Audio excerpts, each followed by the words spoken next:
with the only woman here in the front row.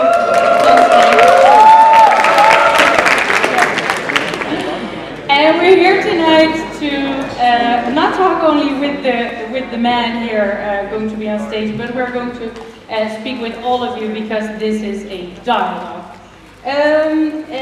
My name is Simone Ritzer and I'm the coordinator of the Wageningen Dialogues program. So if you're interested after this and say, hey, talking with each other instead of against each other is actually quite interesting, then you may always contact me and we start a dialogue on whatever topic. But this dialogue is initiated not by me, but by Extinction Rebellion Wageningen, and why they initiated it and what they want to reach with it, they are going to introduce themselves. But what we are going to, why we are here together is to identify some gaps on the climate policy of the WUR and to see what steps forward we can make, to see if the Rector Magnificus sees some opportunities there, and probably is very curious to hear from you what steps you see. But maybe first a little bit about the dialogue, because a dialogue is something different than a debate. First, actually, Extinction Rebellion mentioned it both in their invitation. We want to organize a debate because it's nice to have a dialogue together.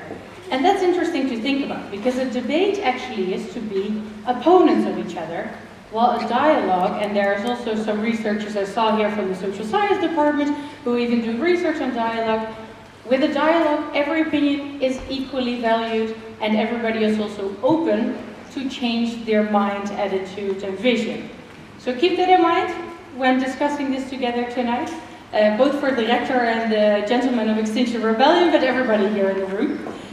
So let's start from that view. Maybe, well, I think most of you have already voted for tonight's statements that we're going to discuss. Because as said, it's not just something that we're going to discuss, we're going to do it all together. And it's going to be, well, the statements are not very clearly to be read on the screen now, but they are on your phone if you go to menti.com and use the code that's in the top. But 145 people have already voted, so I think that's the majority of the people here.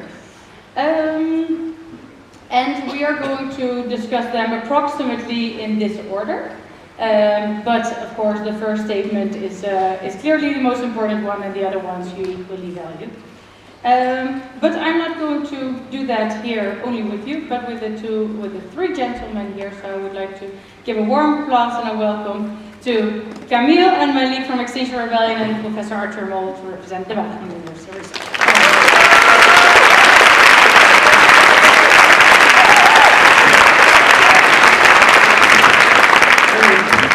You can sit or you can stand around it. I think I won't sit. I've been sitting all day, you know, behind the chair.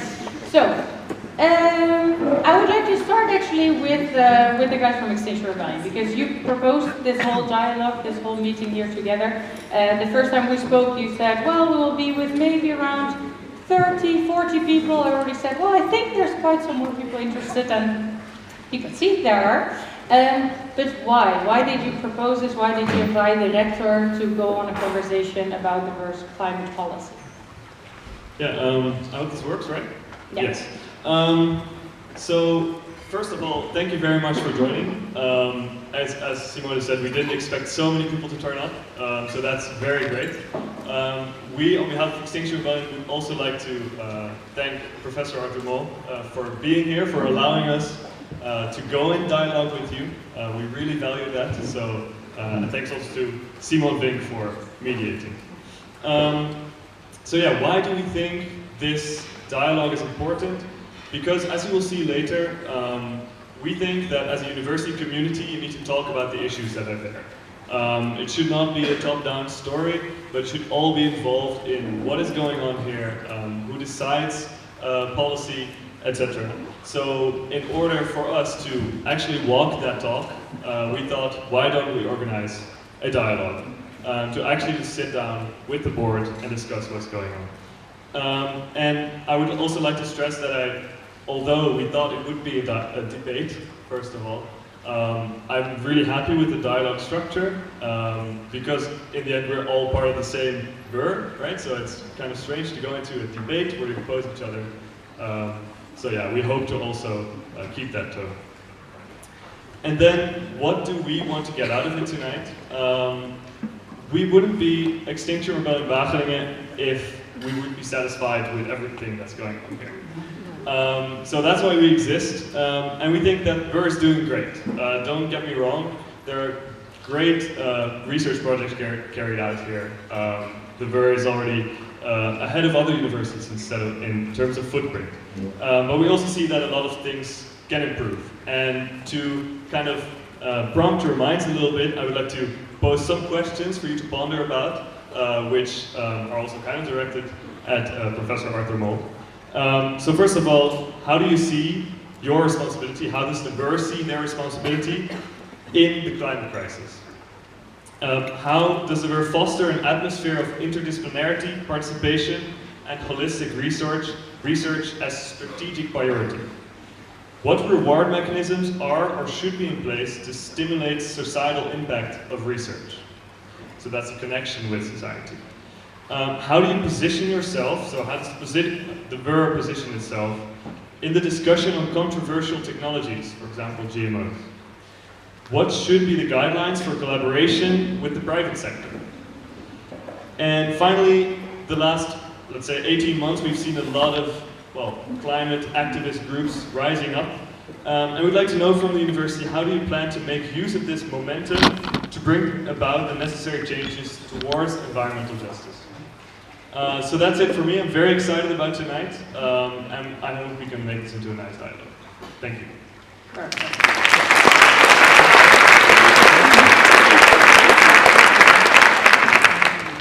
Well, it's an interesting start because I think we touch upon some of these topics, like what role does WUR take, what stimulants do we have, some things on collaboration we will discuss because one of the statements is about fossil fuel companies.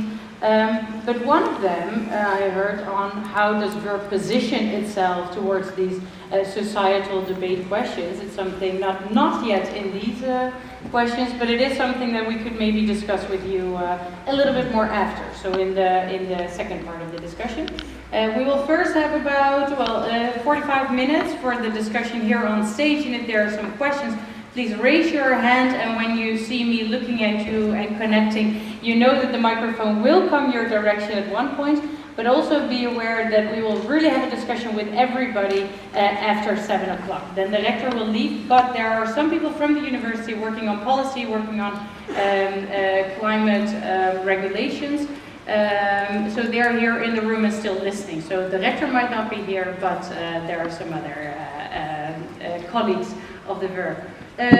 So from 7 till 8 we're going into that discussion, so just so you know. Then the question to the rector, because you said yes to this invitation, I'm very curious, what do you hope to get out of this evening? What are you looking forward to?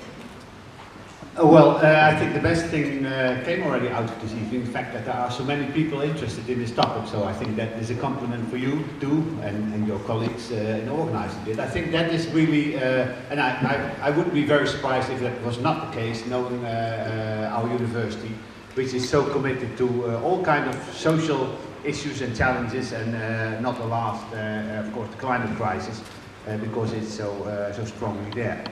So I think what I would like to get out of this this debate is indeed an exchange of dialogue. Sorry, the dialogue we have today is really to have an exchange of ideas and opinions and viewpoints.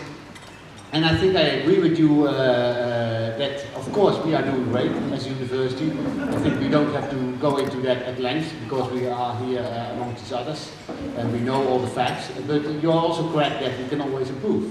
So I think it's interesting to also debate amongst each other, discuss, exchange views on where is then this room for improvement and how should we do it, and what is then the typical role of a research organization and university in dialoguing about the climate crisis.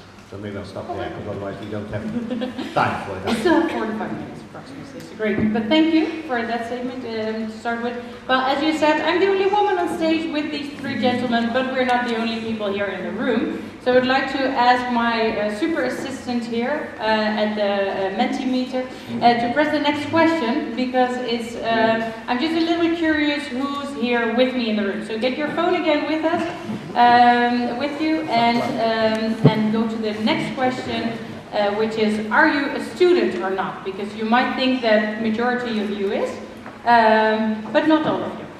So I'm not a student. I did study here, actually management and consumer studies, and it was some years ago. And then I started working at the university. Oh, Arthur isn't, and you both are still in your program? Great.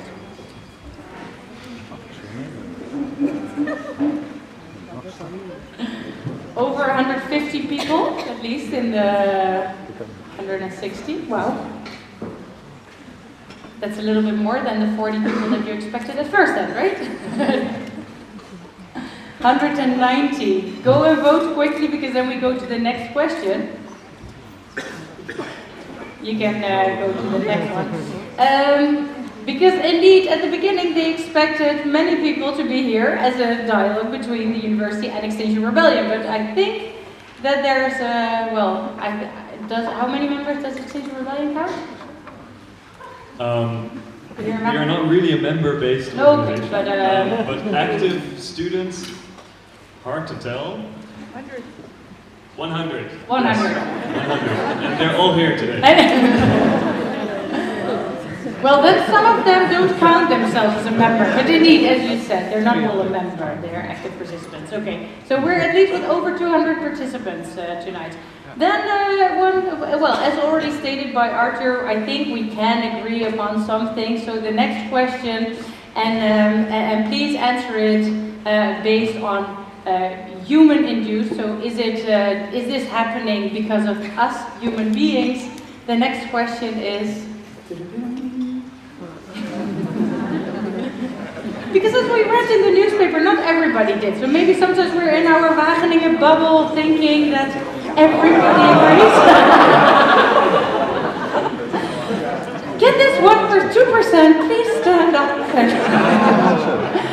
No, but really, it is something I think we should be aware of when we're having this whole discussion and talks about it, that when you come outside of Wageningen, that we do live in some sort of a bubble as highly educated and at food and agricultural university. So please be aware of this when we're having this talk, either here or outside. But anyway, this is something that most of you do agree upon. It's a laughter. I'm very curious if the 2% did this not just as a joke, as a wink, but please also speak out when we're having the discussion later on with you, because actually that makes the discussion quite a little bit more interesting. To you, what would have been your answer to this, Professor Mann? I would go with the majority. Smart, but just for the sake of it, to keep it calm here, or? No. So I started studying climate change when I was a student, so in 83. So ever since then I was a strong believer, if you want to say that, that climate change is a real thing and it's man-induced. Yeah. So are there's other things that we can agree or not agree upon? Extinction Rebellion posts some things, for example, on loss of biodiversity. Maybe you can state some of the things that you see happening. So it's maybe I'm missing out on some. Biodiversity, sea level rising, weather changes, or is it something that's happening? Is there any of the things that you, like the major issues that you see happening, like weather changes? Would you go with the Prime Minister of Australia on this side and say, these are incidents? Or do you think that these incidents can be related to climate change? So so drought, heat. Well, I think the incidents are so regularly appearing and emerging that, well, it's very difficult to call them incidents anymore. So I think, and I think also that our scientists regularly produce evidence of that, that indeed it's so often and there's so much evidence there that it is indeed related to climate change, so an overall process. Although it's individually, of course, very difficult to get that specific evidence on the specific incident, how that is related. But I think there's so much evidence on that. There's also so much evidence on indeed the increase in temperature rise. If you see all the figures, also produced by our own scientists, yeah, I think that can be little doubt. And I always find our alumni, who's always doing the weather forecast on television, he's always putting it very nicely. So yeah. Gerrit Hiemstra for the Exactly, Dutch, that was his for name. the Dutch ones amongst us. Yeah. Are there any other things that when you look at climate change that you as Extinction Rebellion say, well, this is the most urgent need? Is there anything that you can light out specifically? For me, what I think about when I think about this crisis is not only kind of the abstract threats that it poses to life in general, but also the existential threat that it poses to all of us. The fact that this threat is also not equal in its severity and who feels the worst impacts of it. So the sheer inequality of it and how that echoes or mirrors the kind of system that we exist in. But it has the potential to exacerbate it. And this is something that I'm quite worried about, is that those who contributed least to this crisis are going to feel the worst effects of it. Okay. And it's an interesting point also, the discussion that went on, and it was moderated actually by Gerrit Hiemstra last year, here on climate adaptation or mitigation. And for adaptation here in the Western world, we can do a lot to adapt and build new dikes and protect ourselves from the climate change. But mitigation is far more needed for islands like Fiji, for example. So also an interesting discussion to touch upon.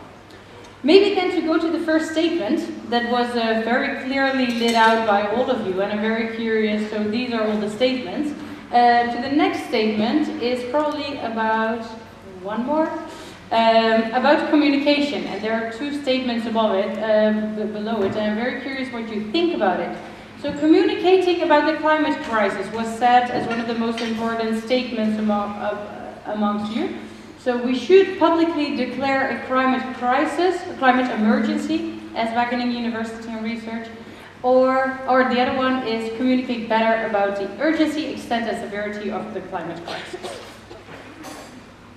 And we will wait a little bit to see the results, and you can see, I don't know if you can see it in the back, but you see the average, but you can also see a light line walking behind it, and that's the amount of people that voted that. So it's 3.5, the above one, but there's still quite a good division among it. So as scientists, also something good to know.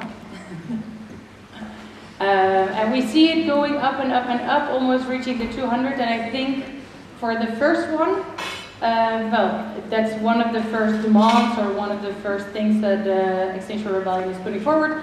WUR should publicly declare a climate emergency. It's a little bit below the average, 3.6, and I'm very curious, well, not just what your opinion about it is, but what happens when WUR says, yes, let's do this?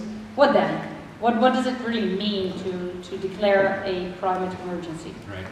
So just from a theoretical standpoint, whenever you have a problem, the first step to addressing that problem is acknowledging that there is a problem.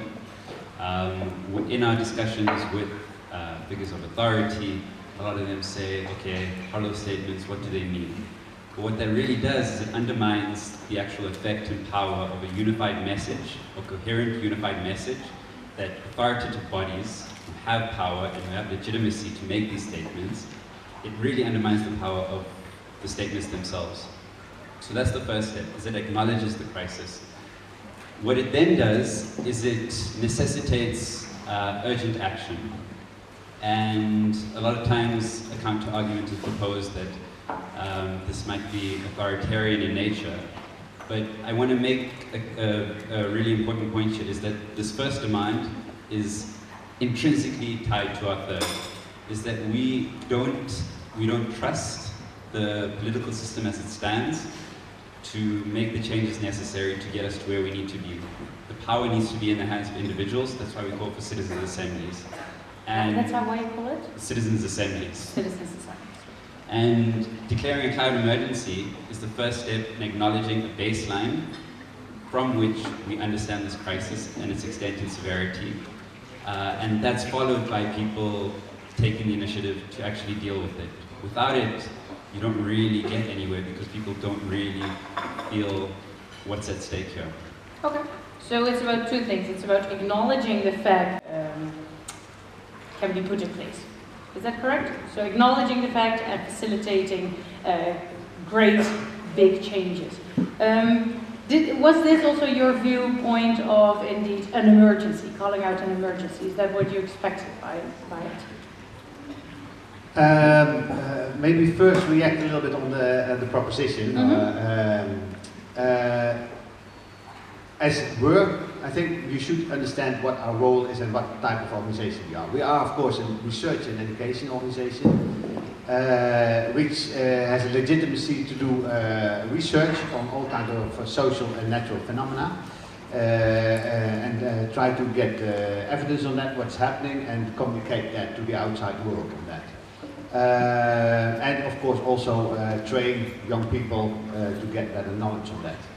And I say that a little bit explicitly because that's also how we have authority in the field. Because we do that, we do research, we do it fact-based, and we are not so much, a little bit in contrast to Extinction Rebellion, I think, an organization which try to have a specific position in certain kind of debates. We are not, if you want to say that, an action group or having a specific interest representation. And that is also the strength of our organization. And that's also why I would not, as WUR, ever publicly announce that we are in a climate emergency. I think based on our research, we can say that there is a climate problem, a serious climate problems. We can also say, based on our research and the evidence we have collected, that it is man-induced to a high amount of certainty. But I think I'm always aware, and we do that not only, it's not on climate, it's on all the issues which are there. Of course, we get a lot of questions, of course, by all kinds of groups in society to have certain kind of statements publicly being done. And usually we say we don't do that, we don't give those kind of statements. Which does not mean so much that we are against it. It's not our role, and if we are entering in that role, we also lose a lot of where we are strong at and what gives the basis of our authority and how we operate. So I think the urgency of the climate crisis is critically there, and maybe then a little bit more about the fact why I'm a little bit leaning to the issue of emergency, because emergency always has in it a connotation of that the rules should be set aside to solve this issue. And you were already a little bit hinting to that in saying that you distrust the political system, so that means that, well, do we want to put that aside in solving the climate crisis? And now I'm speaking a little bit more as a person and not so much on behalf of WUR. I find that, yeah, that's an interesting issue which we really, and maybe it's good for the second part, to debate that. So what kind of trade-offs do we really want in solving the climate crisis? Do we want to give up democracy? Do we want to give up certain kind of legitimacies which we are very proud of? Do we still are we able to maintain sufficient support if we give all these kinds of things up? I think that are the interesting debates, but that's a little bit apart from the specific role we have as an organization. But it actually does touch upon the second point that you say, so it has to do with acknowledging the situation, but I think you mentioned we acknowledge the urgency for change, but we don't acknowledge the emergency, like we don't declare it as an emergency. Because of the second point actually that you mentioned, that when calling out an emergency, that states that you can facilitate drastic changes. What kind of drastic changes, like the rector said, maybe giving up democracy in some senses? Is that, what kind of drastic changes do you see for you? Right, I'd like to touch on 3 points here. The first is, I'd be interested in how you see an emergency. I understand that you say that there's a severe problem in place, but the term emergency is quite important. And there's a researcher, Gilding, he states an emergency to consist of two important factors. We're in an emergency because one, the risk and threat is enormous, likely and clearly assessed, and two, the necessary response requires abnormal levels of urgency. So I'd be interested in your critique of that definition of an emergency.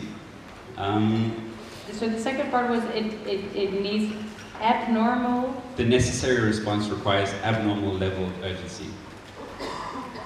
The second point is about how Wageningen positions itself. I understand that you say you don't want to take a position in this debate, and that the university should take a neutral response in it. But I'd say, no. Well, okay. So do you want to just clarify that before I continue about how you see Wageningen take a position in this? How do you see your Wageningen take a position as an authority? I think you touched upon that. Our authority is of course based on the fact that we do research, and based on that research we give evidence and fuel, in that sense, the debate. I think we should stay in that role. So that is indeed a role a knowledge-based organization should play. If we go towards emergency, then you go into giving certain kind of qualifications in what in terms of action should happen. I think we can do research on different kind of scenarios. We can also evaluate certain kind of measures, what kind of consequences, both in terms of climate change and side effects that we have. That could also be. But we would never say, as a university or as an organization, this should then happen. Can you compare? Oh, sorry.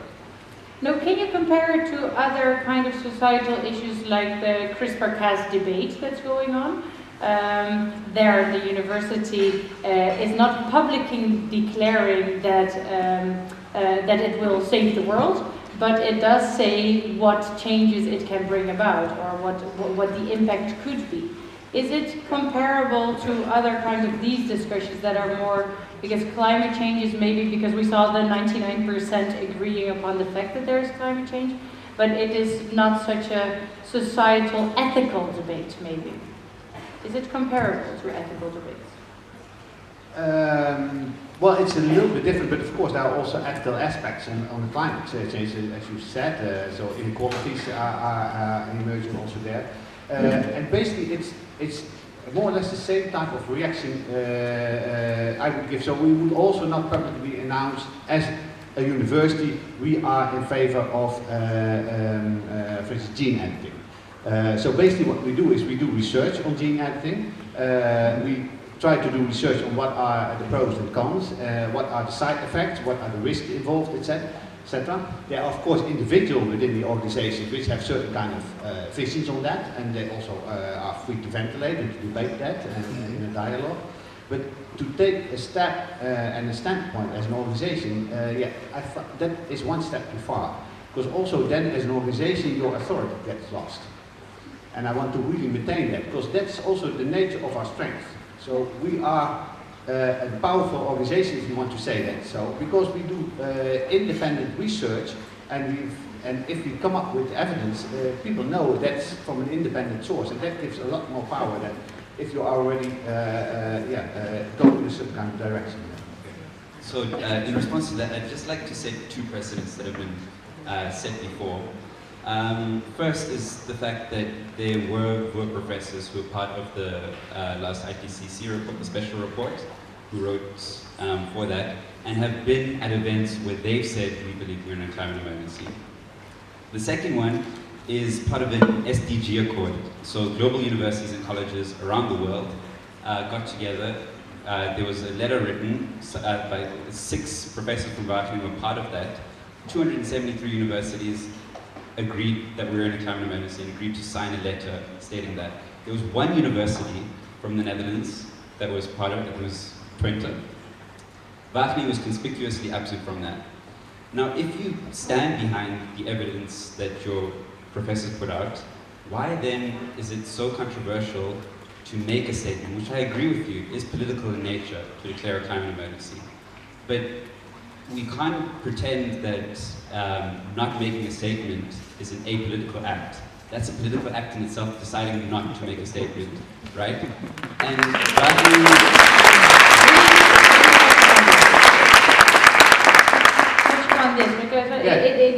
creates a buzz. Not having a statement. I don't think so. also- I think we give our statements by what we do and the type of research we do, the type of education we do, our operations, how we do that. So everybody knows that Wageningen is the most green university around the world and that it's taking climate very seriously and that we are moving to climate neutrality. So I think that's a much stronger statement than just saying something verbally, which is also can turn against you in the future. So that's basically how we take that up. And I know indeed that there are some of our professors who are very much in favor of that. There are also some of the professors who are very much against such a kind of statements. And I think that's fine. And there's also, we don't say as a professor, you cannot say that. That's of course, that would be very strange. So that freedom and that debate should, and that's of course also what we are doing here, this dialogue on that issues. But it's a different thing than as an executive board on behalf of the entire organization making such a statement. So, and I think that distinction is quite important. That's also an interesting one to see, because what you see happening also now, there are certain cities who publicly declared a climate emergency, but what is actually changing is a next step. And maybe, well, as I started here in 2010, so I don't know everything before it, but what my vision always was that Wageningen was already working on a lot of things to mitigate climate change, etc., already for decades, and we maybe don't declare it, but does that mean that we don't acknowledge it? That's a different question. Maybe this is, well, yeah, okay. But it is an interesting one because there are some things said, and that is something that I would really like to touch upon with you. So, so in the second half, not declaring a climate emergency is also a political act. That is one that you got the applause for. So I think that it's something that we can touch upon. An interesting one that you touched upon was there's individual researchers and then there is the WUR or the executive board announcing something. I think that's an interesting one. I think it's still open for every professor, every scientist to speak out themselves on what they find and what they don't find. So that's an interesting one. And also to discuss the difference between there's an urgency and we do acknowledge that. You said you do acknowledge that there is an emergency. Well, it's basically one of the first lines in our strategic plan is that we are facing a serious climate change crisis, and that influences how we operate internally and what kind of research and education we do. So I think there's a little misunderstanding that we take that very seriously. The only thing is, I want to have that indeed as much as possible fact-based and research-based.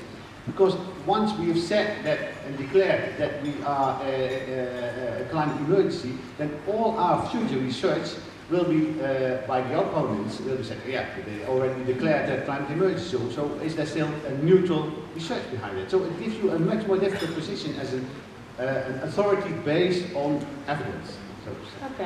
Okay. Do you have a response to that? So really the specific part on we are an authority because we are fact-based. And if we do declare what you're asking for in this sense, so do declare an emergency, then no one will view at Wageningen with the neutral glasses anymore. Well, to respond directly to that, I think it's relatively naive to see an institution as fully objective. I think there's always values. Values are entrenched in everything we do. So all the decisions you make are valued. Hanging an LGBT flag is a value. And of course in the Netherlands that's very normalized, so that might not stir up much political debate. But in other countries it's not. So I think it's a bit naive to say that as a university you can stand behind some values. And also I see that your line of argument is based on the idea that as a WUR we're already doing a lot. And I think that's partially founded on the ranking of the WUR being the most sustainable university in the world. But we've looked at this ranking and we've shockingly found that it's actually not good. That it's not transparent. It uses data that the university submitted itself. It's not independent. So we're really wondering why is that your main communication point? To throw in a ranking that is actually quite unfounded. I didn't hear you coming up with the ranking before, but it's No, and that's certainly not our main line of communication, Rank. So we have put all our material and also so what we submitted on our website, so they are publicly available, so they are also checked by all kind of independent sources, if they want to do that. So it's not independent, I wouldn't call them dependent, because we have no relationship with them at all. So it's a university from Indonesia who is doing that, based on all kind of research. And of course, maybe to go back to your first point, of course you're right, there are values everywhere. You cannot be completely out of values. But there's a difference between different types of values. And if you really, basically what I think you are doing, and I think that's also your function, and so I don't criticize you on it, I think it's very good, that you call for a climate emergency. I think that's a different type of value than saying, of course, which is also, there's also a value element, is that you say, okay, there's a climate crisis going on. Of course, also there's a value element, because we can never fully 100% make that evidence. So in that sense, you are to some extent right, but not all values are the same. There's not the same type of evidence below each type of value. And calling it an emergency is a stronger political statement than saying there's a climate crisis going on based on the research that we do. Because there's an element of action in it, and that's different from that. Okay. So interesting one. So we, as a university, you can say there is a climate crisis going on, but there's other authorities that should take actions to it, and declaring it as a climate emergency means that we can take these very big measures. Yeah, but of course we also look at that internally, so we also take our actions on by saying that. It's not that we only say there's a serious climate crisis going on and please others take actions. So basically we also we learn all our students to what are the main causes of climate crisis, what are potential measures to take. We do it in ourselves, the necessary thing in making ourselves energy neutral by 2030. So we do our research is fully also engaged with climate crisis. So it's not that we say, we say that and then we stop. So we have a full package of that. But maybe in our own field. Yeah, and maybe that's also a good one to go into the discussion about, because there is the second statement, and most of you do agree upon that, is WUR should communicate better about the urgency, extent, and severity of the climate crisis. So there is already a lot going on, there is a lot communicated, a lot of symposium organized, there is a climate magazine out now. But that's also maybe something that we can discuss afterwards. So we should apparently communicate better, but how? Maybe. So what could we do then? What could we do better in communicating? Because, well, many of you do agree upon it, but do you also have ideas about it? Is there anything that you would like to add upon this statement? Because you already went into detail about, well, what we're doing about energy neutrality, and that's also one of the other statements. So I would like to round off this one, if possible, to move to the next one, or anything to add.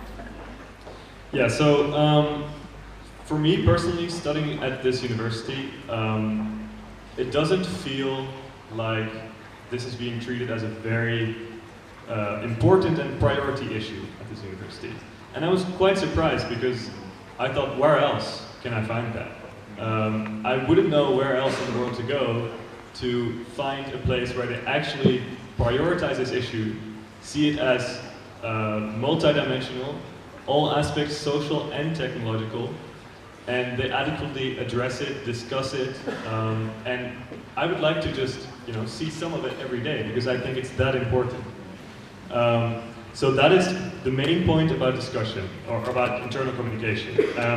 And we have looked at some of the events, for example, hosted by the WUR, and in a list we found on Facebook, we found that 5 events out of 100 had a link with climate change, an explicit link. And I think that could be much more, that should be much more. Maybe also a challenge for Extinction Rebellion or other organizations here to lift that up. Is that maybe also a possible assignment towards the students and the employees, the professors in this room? that there is, well, I work for the university, and I see a role for myself as an employee to also raise these kinds of topics and questions, and that's why I'm standing here at the moment. So is that also maybe an invitation that we could send more explicitly to students and staff to organize these kind of issues when they feel that it's needed? Not really. And the reason why I say Okay, you don't that, have to do anything. the reason why I say that is because I don't feel it's fair for WUR to get off the hook by saying we have organizations like Impulse, we have those networks available to do the things that we don't want to. Wait. To do the things that we do. Sorry. Maybe It's that's a bad way of phrasing yeah, it. Sorry. it's- Let me rephrase yeah. it. It's by saying to organize events that are maybe not part of our strategic priority.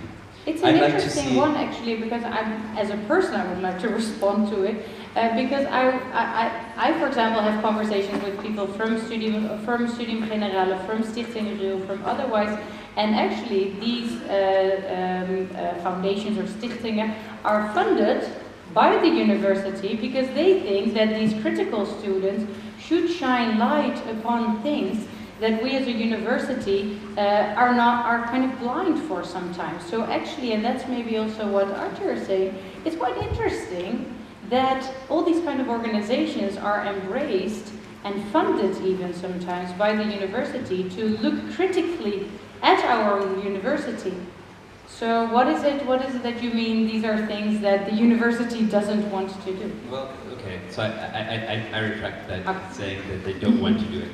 What I mean by this point is to say that by funding these organizations and to say to the external community, look, we have all these great things going on, that doesn't necessarily put them in a position where they prioritize it. So my question then is, what does Wageningen do at an executive level to make climate change communication a strategic priority? So not just to externalize it and to give it to other organizations to do through their funding, I acknowledge that, but how does the university itself make it a priority? Okay, maybe one interesting, you can answer this one, how does the university itself make it a priority? But I do want to mention that on the list of prioritizing, it's not visible now, but on the list of prioritizing, the statement of WUR should do more to stimulate staff and students to discuss the climate crisis, it was ranked the lowest. So just doesn't imply that it's not important, but it was ranked lower than the other statements above that. So apparently people don't fully agree upon that.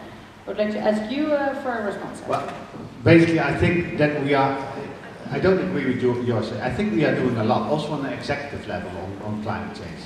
What I can agree with, at least that I find a very interesting discussion and dialogue, is when we communicate enough about that. And also especially, and that's your point, I find that very interesting, is maybe we take it too much for granted, that all people in our community, Wageningen University and Research, and that was also shown, we know that there's a climate crisis, and we do a lot of research and we do a lot of education on it. And all our students are involved in their education program today. But we don't, and I think that might be an issue, that we don't communicate enough to the outside world on that. So recently, for instance, we discussed also in the executive board on this, and we said, okay, how can we see, if you walk around here on the campus, that we have one of the greenest campuses, and there's so much renewable energy being generated. There's no indication on that. So it's indeed that type of communication also to people who daily visit here, so the way you can make it much more evident as an organization that you take it serious and that you take actions on that. So I would be extremely interested in have more ideas on how then could we better communicate that. So I don't think that we are not doing enough. I think we are doing a lot, and also in terms of financially, not only to the other groups, student groups and all kind of other groups, but also in terms of very primary investments in generating our own renewable electricity, in getting off the gas grid, for instance. We just invented the plan. That are a major investment of that. And we constantly have to, of course, to balance that between our primary task, which is research and education. So, but given that, I think, yeah, and also if you compare it, I think with a lot of the other universities, yeah, we're really doing a lot of that. But indeed, I also find that, who knows in Wageningen that we have a windmill park, for instance, and that we are question, almost, who knows? Yeah, who knows that Wageningen has a windmill park? and that we are almost 100% Okay, self-sufficient for renewable energy, for electricity. That's amazing.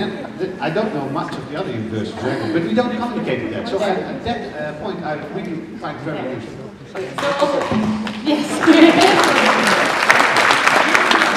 But it is a question there, because there's, I would like to go then also to the next statements, because it's also, there are some statements about it. So being transparent, it's not this one, but being transparent also about what we do. So we are maybe transparent, but are we visible? It's a question. Maybe the previous question was? Yeah, well, at least in this one. Transparency on energy sources and carbon compensation. So maybe we are transparent, but maybe not enough, because not all of you know about it. And what can we do then? So that's also a question maybe to discuss a little bit more later on.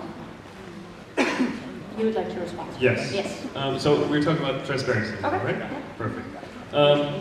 So while preparing for this evening, me and Malik found one trend throughout all of the reports, documents, communications of the WUR.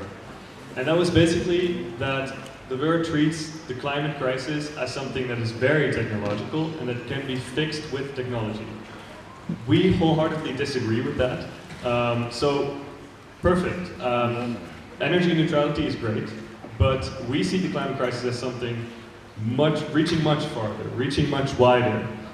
So that's also to refer to the communication point. We don't only want you to communicate how many wind turbines you have, but we want you to facilitate also two-way communication, dialogue, like we're doing today, but more. Discussions that discuss, okay, we are maybe energy neutral, but can we also go carbon neutral? Can we stimulate certain types of behavior among staff and students, etc. I'm very curious, and I'm very curious then, because it happens to be I was a member of the student council. Who is aware of what the student council does and what it is? Okay, so that's maybe half of the people in the room, a little bit more, I think. I also see two members there in the back, 3 people working here who are member of the student council. There is a participation council, so I'm actually very curious. Are you aware of this, that there are some participatory bodies within the organization that can do things like that, can really give unasked advice, and what else should be done besides that?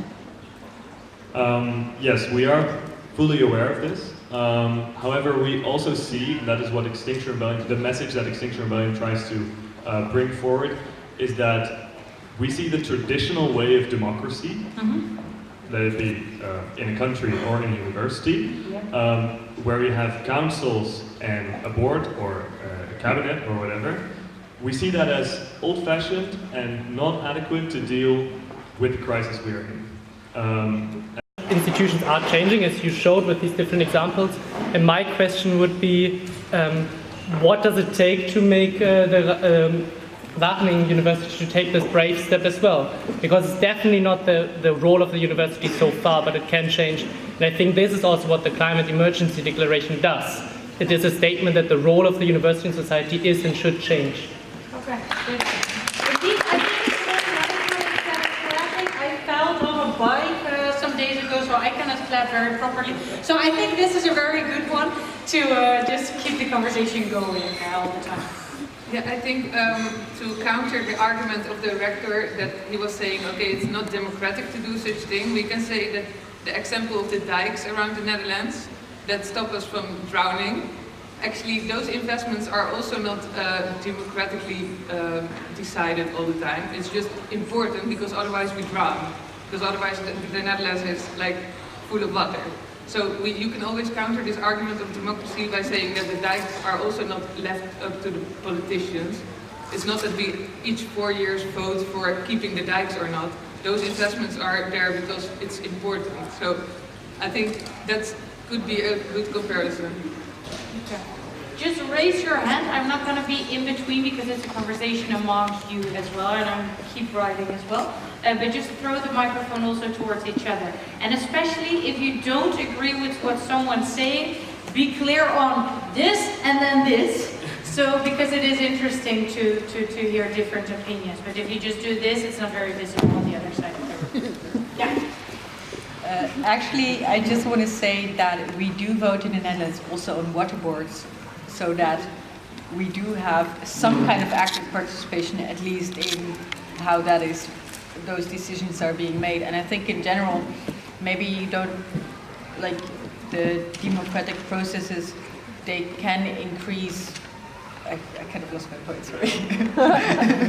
But I think, like, maybe even with the dikes, it's a good example because it is so undemocratically decided. Even if we vote for it, we don't always know what will happen if, with climate change, also the water levels will rise, so that we are really kind of out of contact with all of that information. But if you would be more involved, we could also know better what would be the consequences, also in terms of water level and in terms of possible floodings regarding that point. Maybe, yeah. Does somebody else want to talk? I think you can throw it and it's very soft, so it doesn't really matter. So, I just wanted to say a couple of things I have been sitting with, and they also respond. That one, declaring a climate emergency at the current moment is no longer really a political statement, because the EU declared a climate emergency. It is a political truth, and therefore declaring such a thing as a university is only acknowledging the state we are in. And furthermore, the university does do politics in its own way by promoting the golden triangle, society, businesses, and research. This is a political statement made by the board. Why can we not make a political statement about the climate emergency? Urgency is there, and emergency is also there. Yeah. Okay, there in the back, and then I'm also very curious, why is declaring a emergency, what's the difference really between declaring the emergency and declaring or saying that there is an urgency? What's really lacking if the university keeps on saying, yes, there is a climate crisis and it's very urgent to act upon it based on the scientific data? I'm just very curious to hear also on that. I would like to contribute on that. Okay, perfect. Hello, my name is David Benjamin. I've been a senior coordinator at Stichting WUR Wageningen Foundation for almost 3.5 years now, so well informed with the student landscape and the critical student landscape. I think there's a real urgency to not only declare an emergency in coercion with political, like you say, common sense, but also because I meet students who are mentally suffering. For myself, I've been included through my vulnerability to mental health care. I've also trained people who have been Wageningen students who are massively present in the mental health care units around campus today, both at Hogeborn, Pro Persona Utrecht, Gelderse Vallei. The mental health care clinics are full of Wageningen students who see the urgency of climate change, who are deeply sad about what's happening here on campus, and who are mentally suffering because of it. So for me, there's a real urgency for the not only the student body and the student council, but also the executive board of Wageningen University to acknowledge that through their current policy, they are negating their responsibility to procure for the safety of their students.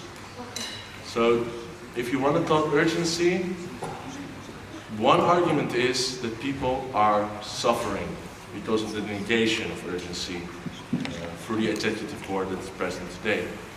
So that's just something I would want to add to the discussion, you know, an argument you could use That's it. Okay. Maybe on the other side. Anybody? Or someone who's raising their hand. I don't know. And we have about 3 minutes left to for this talk. My point was more on the other side of what that was said, is that I've been meeting students who haven't opened their eyes to see that there is an emergency and that we are facing a crisis. And I felt very, very upset while I forgot his name again, was saying that all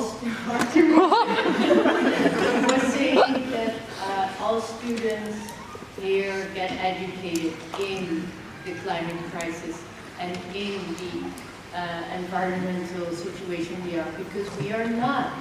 I checked all master programs on their courses, I checked the titles, and there are many courses in the life sciences and engineering directions who don't have a course about the climate or about sustainability in the core of their program. For some it might be an option, but for most it is not present. And I think if you portray that you put students in society that are critically, that are aware, and that they, that they're citizens who know what the situation is, you also have to act and to actually do that. And I think that we're currently not doing that as WUR, as an institution. Is there maybe someone, on that side who wants to respond to it? And also, you can throw it to me and I will throw it forward. And I'm also very curious to hear, because there are some people indeed from policy here, to say something more about what are the possibilities of, if you notice this as a student, you notice this, what, how do you say it, what kind of steps can you take as a student to address this? So I think that there are possibilities to address it. Yes, my name is Eva Beskoor, I'm a policy advisor. And it's a good point you raised that there can be more attention to climate change in your programs, but you have a say, an important say in it, because you have program committees. Do you know your program committees? Is there someone here who's in the program committee? Because the program committee has a really important role in our curriculum development, because they propose what is in the program. So you can actually have a say in how your program looks like. So I would really advise you also to participate in the program committees, to have a say in what you want to be educated in. Or maybe also for the people who are in the program committee to let the university know if their voice is heard, and also to let your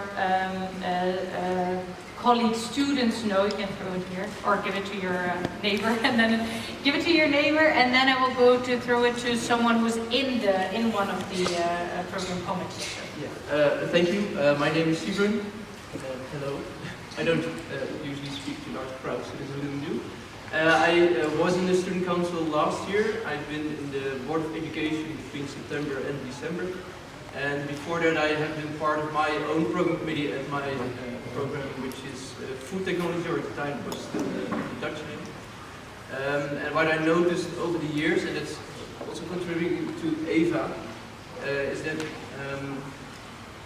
let's say that we have our education system, we have our program, and I noticed that half of every decision that is being made about our education is being influenced for at least half by students. And I'm saying this in a theoretical manner because I also see that in some program committees, students don't feel like they feel.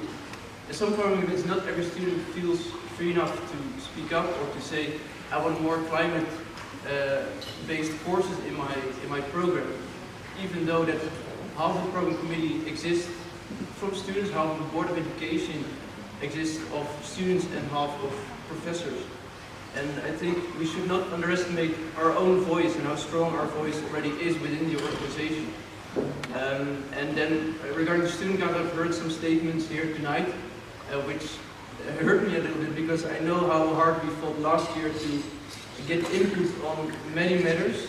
I had to write because it was my responsibility, but I wrote the policy for my party, for example, what we want to achieve in a year. And I can already tell you that was only like this for the complete part of the policy, which is about 9 pages or something, about sustainability, because there's so much more also, and sustainability is largely already part of our program. I learned how to make my, for example, my food produce more sustainable. And that's not in the learning outcomes, because it's so much part of the identity of the teachers that make our courses already, to also include that in our courses. And I really feel that it could be included more, but I also then want to urge everyone who is in a program committee or who is not in a program committee yet to take action in that on their program level for this specific matter. Okay, good one. There's also two hands raising here, but can you throw it first here because your hand was first and you're also in really there. bad throwers. So Come on, you can try, Here, it's not that difficult. Because you are in a program committee, so maybe you can tell a little bit more about that also. Yeah, first I'd like to thank the staff that is here, that they are here. And there's more staff here, over here. I think that's an important thing for the dialogue. I think that staff should also be present at these sort of events. I really like that, appreciate that.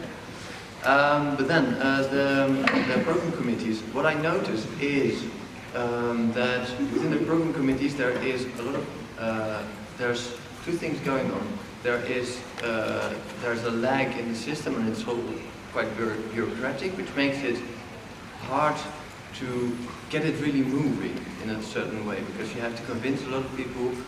The second problem is I noticed that the curricula are so full.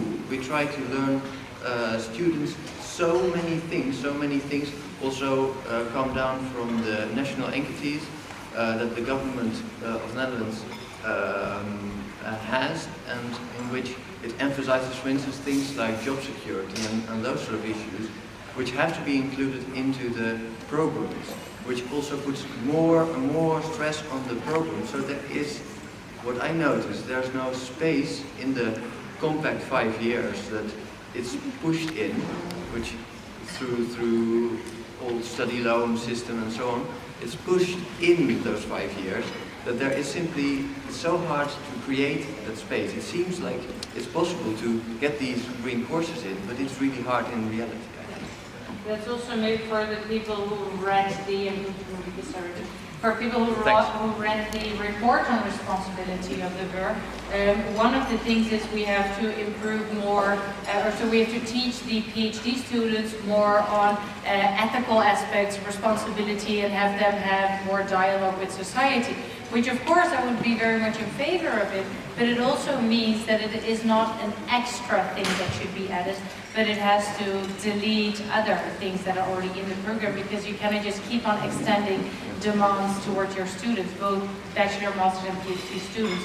So that is then a topic that if you indeed want to add climate-related topics to a program, then also be aware that it will delete other programs, or it will delete other courses from a program. So be aware of that and also contact your committees about it. We're already touching upon also the second point, but I'm just continuing. If there is any demand for moving towards one of the other questions, then please just raise 2 hands and be clear to move towards another topic, and otherwise I will just follow the flow of what you're saying. Yeah, I am Janina. I've also been in the student council, and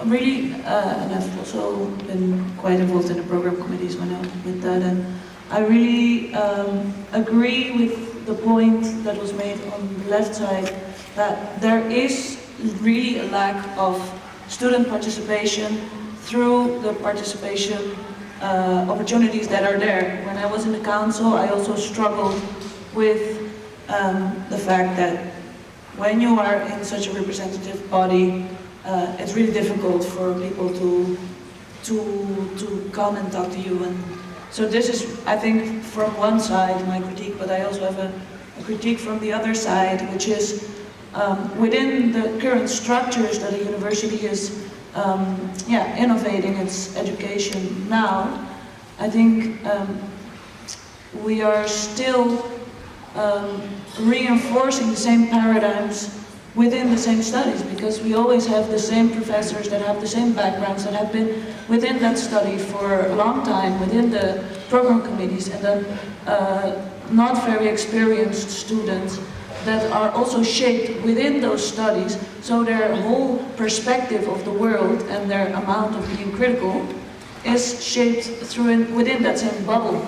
So it's like something changing itself, which is not very, not a very radical change. And I think the whole idea of this emergency is maybe the change has to be more radical, maybe the change has to be more systemic. So my, what I'm currently also fighting for, I'm very interested in the topic of circular agriculture, which is now hot and is also something that has to radically change in the coming years. I don't agree with Arthur that we have enough interdisciplinarity in this institution. We talk about it and we say it's important and we have label at the other side of the street, but when I ask one of the professors even of certain studies what their relation is to other studies, they say they don't have a relation to other studies. And so I think there is a very fundamental problem that we need to connect more the different things, and we also don't need to replace one course with a new course about climate change. No, it should be integrated. It's a matter of perspective. It's not a matter of adding, it's a matter of changing, and I think the change has to be more fundamental, and I think the system is not facilitating it the way we are innovating the system now. And I do also acknowledge that's a very difficult challenge, especially because there's so many innovations that are happening at the same time in education, but I think that's the point of Extinction Rebellion, that we are in an emergency which needs this radical change. Okay, go to the one here in the back, to you. And maybe then also something to think about for all of you, indeed, the question that was raised directly by the policymaker, what can we do then? Indeed, to change the course program or to create more interdisciplinary courses or programs. So please think of that also. I just want to go like 10 minutes back in the conversation to go back to the question of emergency and urgency, because we jumped into the administrative things of the university, and I think we ended more a bit of this debate character again. The demand of Extinction Rebellion is to tell the truth, not to declare climate emergency.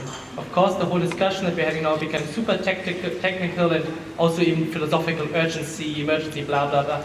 In the end, it's about that we tell the truth about the emergency, and that's, in some cultural places, maybe the word emergency works really well and others not, but the point is that I think also now when we have the conversation here, that what never happens is actually that we really make ourselves aware of how urgent the situation is, and the conversation needs to be practical, and also like I don't want to have a debate kind of situation here. Thanks for all the effort you put into it, but I think that the effort all of us put into the issue will never suffice if we don't really understand how urgent it is in Malek. You were in abstract terms talking about climate justice.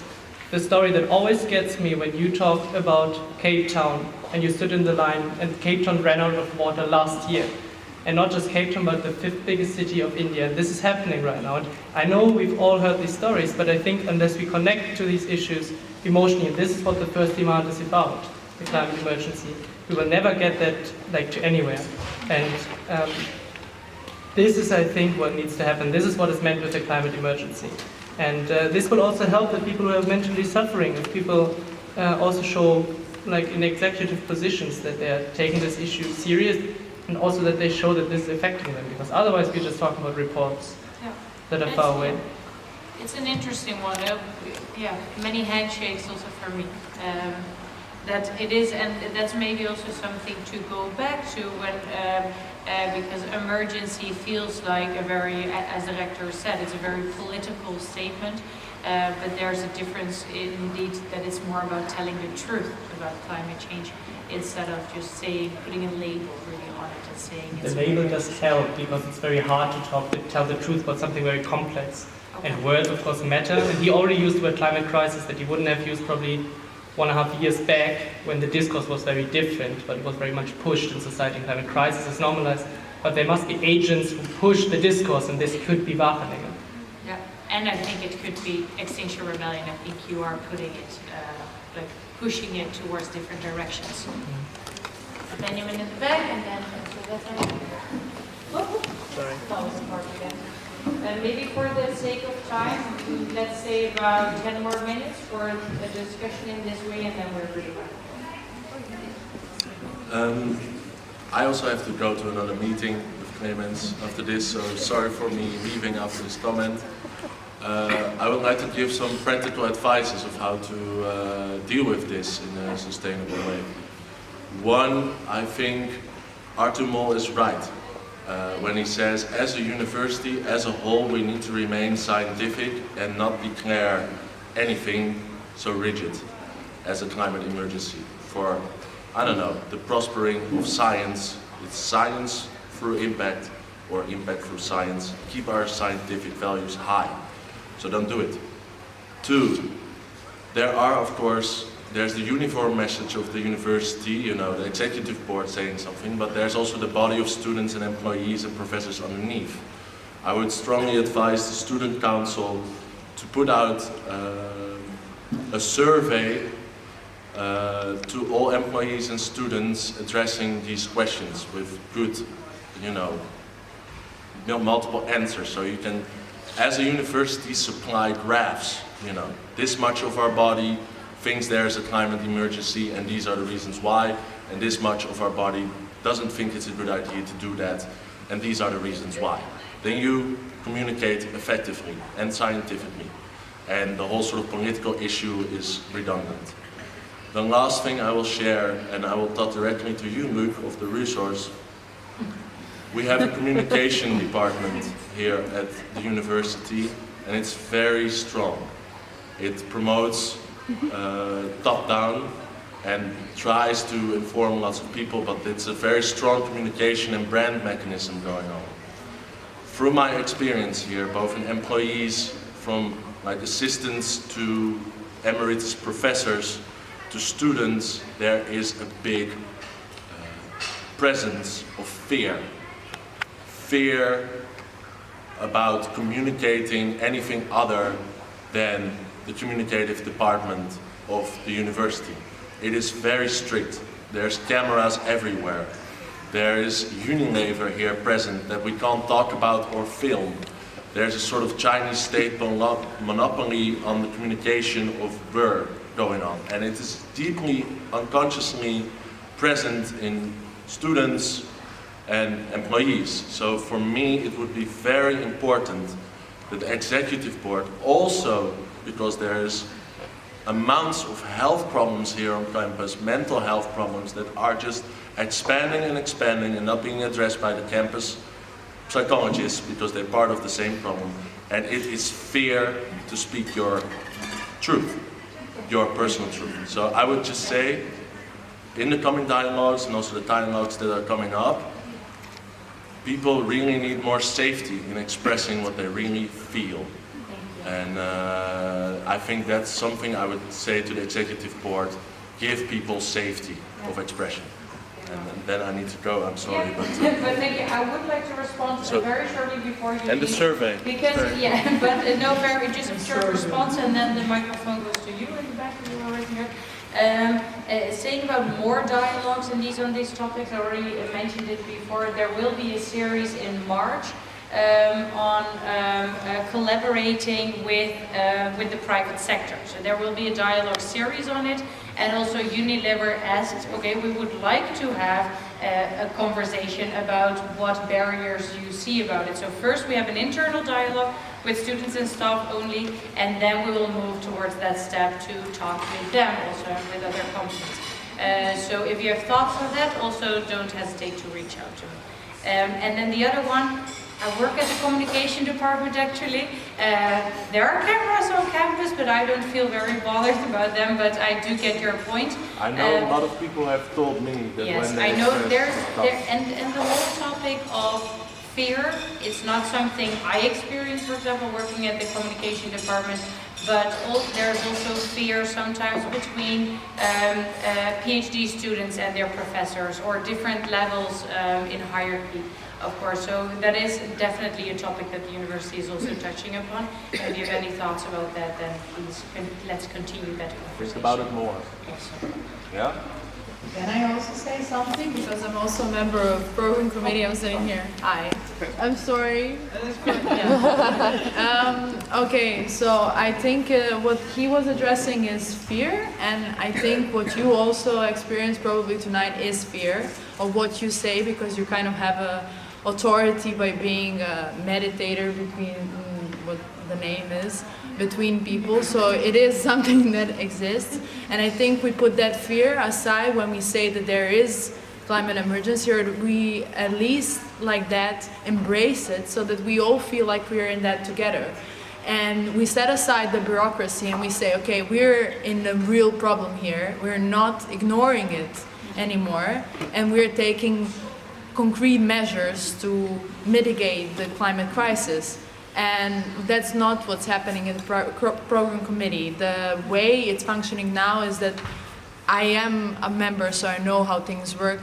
It takes too much time to get to certain solutions or decisions, and I think that that's because of the bureaucracy, but that's also because it's easier in that way, and this is just the harder way, and we have to accept it. So him talking about mental health is really something serious that we are not even aware of, and we are not even like conscious. We don't know how to recognize it because we're not talking about that. So I think it's very important before you go home to realize how many times were you afraid of saying that there is a climate emergency to people and talking about it openly without being without feeling that you're maybe not a scientist or being too emotional or whatever. Facts are there, climate emergency is a thing, so let's just talk about it more. And my suggestion is having this dialogue every Monday in the spot is something that we really need. And this is what you saw. There are 200 people came here just to talk about this. So everybody has their opinions and they're afraid to say them. So I'm sorry for taking too long, but I mean... Yeah, because really for the sake of time, I'm going to move there to the back and then we're going to round up. Thanks for that, well, invite or organizational push or something that apparently there's a demand for it, and go and continue this as well. If you need help from the organization, then please come and reach out to me or to Simon Beek, that was already also here. But there's maybe one thing I would like to touch upon and respond to this. I am not afraid to speak out or to say what I would like to say, but there is just not, I don't mean to speak out, or I don't feel the need to speak out about everything. And that is maybe then also a counter argument, something very personal, so not in my role as a mediator here, but a very personal thing that there is, I think it's incredible and great that there's organizations or, well, groups of people like Extinction Rebellion that are pushing things forward, because without you, change is not going to happen. So you need the extremes to bring about that change. Definitely agree upon that. But that doesn't mean that everybody is afraid or feels the same or has the same fears or feels the same emergency like the people within this group feel. So that's also something to keep in mind, that not everybody... That's the thing. And that's a super good one. You think you should, and that's why you are pushing the limits and saying you should think like this. Then I'm the first one to turn my back upon you and say, well, if you say how I should be feeling, then I will cross again, and I think I will tell you how you should be feeling. So I think that's a very interesting one to keep in mind, that you have a very important position as such an action group, or as a group as Extinction Rebellion, but also be aware that there's also people who are a bit softer in the way. That's why we organize a dialogue. That's why indeed, you're our meditator. I like it a lot. No, but that's indeed why we like that a lot, and why I'm indeed here to mediate it. But thank you indeed for understanding. Then in the back. Finally, we're there. So I think I wanted to note back that the Exeter University declared climate emergency May 19, 2019, and they listed several reasons to do so. Such as additional student recruitment of students having become sensitive to the climate crisis, And also the reputational cost of not engaging in this properly, quickly and visibly is likely to be considerable. And I think that we are doing a very good job right now in this dialogue, that we are visibly engaging in the climate crisis, but this has not been put forward by the university. And I think this is very much upon the university and the executive board to be engaging actively and visibly in this climate emergency that has been declared by the EU by, for example, making this a monthly or a weekly thing. Okay. Well, good one. And I think that that's also, and I started with it, and I think also Arthur said it, of course, the university, the executive, there are some demands towards the executive board. And I stand here both as just myself, Simona, but also, and as the moderator of this event. But indeed, and I am very transparent, so to say about it, I do work for the university and the communication department. And I am, on my own, responsible for dialogues. For Wageningen Dialogues, that's of course not possible. So that's also the invitation then towards all of you, that if you have these kind of topics, we are there as a university to support you. If things start rolling, then definitely change should become around.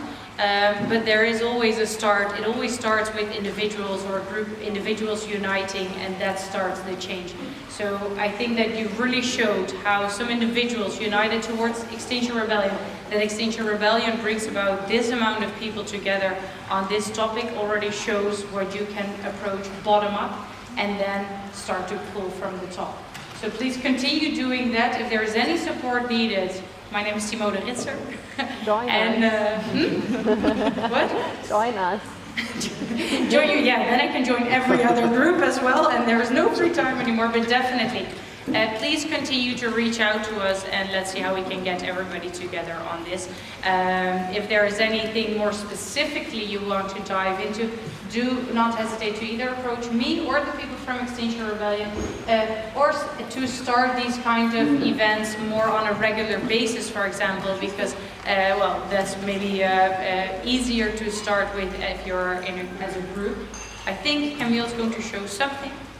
Well, it's a bit minor. But... I think you have to press the button. Oh, really? Make it big. Say what you want to say. Join Extinction Rebellion. Well, they're heading for Extinction Talk. Just it's a first step. Yeah, we can do it now. Yeah, you have 2 minutes left. Can you throw the microphone this direction? Yes, so one of the great things we could do as a university is stop college for one day and instead have debates like this, because there are a lot of students that are indeed softer in this crisis that will not participate on their own because of this. And also, the climate emergency is not in all curricula, so stop university business as usual for a day to bring about the system change. Can I see hands? Come on, as a student you must agree with this, right? Okay, final words go to Camille, and then we have 1.5 minutes before Orion closes. Yeah. Orion is closing in 1 minute, so it's either you or Camilla. Be quick. You go ahead. Okay, kind of touching upon all the topics, I think we're also kind of privileged here in Wageningen to be in a university that does relatively a lot, at least in-house, about sustainability, and that makes us all a bit lax perhaps on realizing how it is outside the bubble. So yeah, that's I think a major thing a lot of people don't realize, and also why a lot of why I think involving, for example, other students who are not having this in their curricula is pretty important.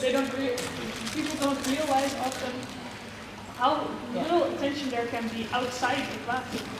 Thank you. Yes, and that is exactly what we plan to do, I think, this year in Extinction Rebellion, Wageningen, is to involve more of the people from Wageningen that are not studying at this university into our movement. So, short promotion talk. If you don't really know what we are, look at social media, XR Wageningen. You can find us on Instagram, Facebook, and Twitter. And do join our open meetings. Everything is open, everything is flat and non-hierarchical. Yes, sir? Tomorrow, there's a drink in Onder de Linde at 8 o'clock. So if you just want to casually talk to us and know what we're about, please join us. We plan to put most of our events on Facebook. That usually works out. And again, thank you very much for joining and staying as well. We're pushing the limits of the opening times of Orion, so I'm not sure about that. Thank you very much, and indeed to show some gratitude for staying open 5 minutes later. Please help, after giving a hand to everybody of you, please help to get all the chairs around the tables so that we can leave it behind in the proper manner.